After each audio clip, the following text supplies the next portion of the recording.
Back with Chapter 9 of Yellowface. June is on her phone and she finds a thread where someone insults her.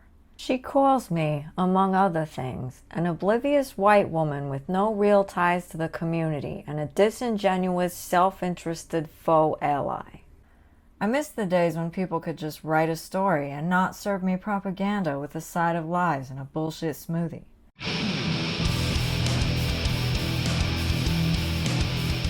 June gets an email from a woman named Susan Lee, the events coordinator of the Chinese American Social Club, and this is her impression of Susan's email. Susan Lee's tone reads as formal and stilted in a way that makes me suspicious.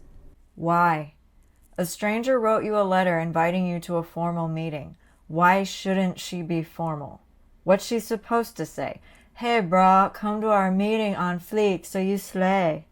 If you don't know what I said, I don't know what I said either. She doesn't know you. She's probably being polite, although I'm not surprised June doesn't know what politeness is. I always briefly worry before accepting any invitations whether the organizers are really setting a trap to hold me hostage or kill me. I mean, June does live in DC and this book was written in 2023, so it was still a cesspool of crime. So maybe this delusional thought is actually reality for blue cities.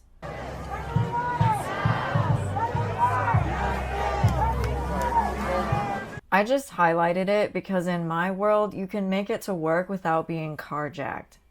June agrees to meet Susan despite her reservations, and Susan offers to give June a ride to the club. Her lack of formality strikes me as rather unprofessional. Oh, now you want her to be formal? Earlier, you were whining because she was formal. Make up your mind, dear. At this point, it would have been more consistent if you'd gotten scared that Susan was trying to kidnap you. Rankle. Cause annoyance or resentment that persists. This book rankles me. Shouldn't the onus be on other people not to presume? Yes, it should be. That's how life was when I was growing up. This already existed. But you leftists and your Marxist DEI crap ruined it, and now you're complaining about it? Really? Welcome to the consequences of your own retarded actions! June's complaint is entirely based, but she has so much cognitive dissonance that she can't figure out she's supporting the side that created the very thing she hates. I miss the days when 0 people asked me what my ethnicity was. No one cared about that useless piece of information back when people were normal. June is answering questions from the people at the club, and she says this. Hope that my rapid English confuses him enough that he thinks I've uttered a coherent answer. That's what every leftist video essay sounds like. 5,000 words a second with big words no one understands or cares about because they think it makes them sound profound when in reality they just sound like an idiot. For some reason, people think that if they can't understand something, it must be good. That's precisely how evil people get you to fall under their spell. Stop falling for it. Stop it! June remembers a comment Athena made once about Chinese food. They just serve that shit to white people who don't know any better. I once saw a documentary called The Search for General Tso. The owner of the restaurant said he first started cooking authentic Chinese food once he immigrated to America, but noticed the only customers he was getting were the other Chinese immigrants living in the city. I forget what American city it was that he immigrated to, but that's not important. The point is that the restaurant owner came up with the General Tso's chicken recipe and added it to his menu. Then he noticed the Americans were coming to his restaurant more often, so he got twice as many customers. He kept the authentic Chinese food on his menu, but he expanded it to cater to the Americans as well since his restaurant was in America.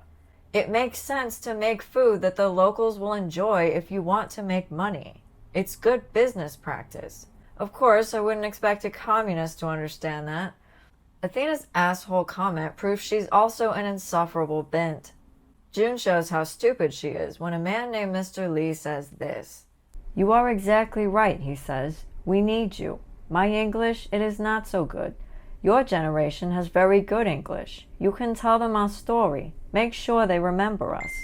I told you multiple times that if you tell the story with the proper information and research, it's fine to write whatever you want. Mr. Lee literally said that. The only people who refuse to let you do this are Marxists. Jesus Christ. You've made up an arbitrary rule that cuts your creativity off, makes you anxious and paranoid about everything you say, and overall makes you miserable. Let's just be honest, you know? June doubles down on showing how her intelligence level is that of an amoeba when she says this. This isn't my history, my heritage. Are you deaf, love? Mr. Lee just thanked you for writing the story.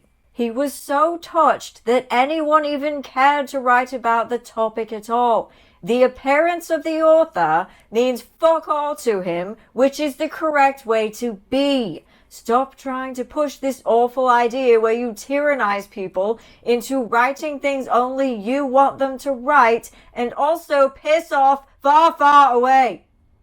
The club invites June to eat dinner with them, and June says this. I need to break free from their smiles, their kindness. Gee, I thought leftists were all about kindness is everything. They love it so much they put it on signs and scream about it on Facebook. On second thought, with how rude leftists are, maybe the sign is supposed to remind them to be kind, but that would require them to be able to read. Ugh, this book. Let's review June's rap sheet. She was incredibly paranoid about meeting new people, so we'll add social anxiety to her traits. She was insufferable, but we already knew that. By the end of chapter 9, June is a rude, fraudulent, narcissistic, insecure, jealous, vindictive, socially anxious, gaslighting, cowardly plagiarist. Still looking for those positive traits, but I have a feeling I'm going to come up short.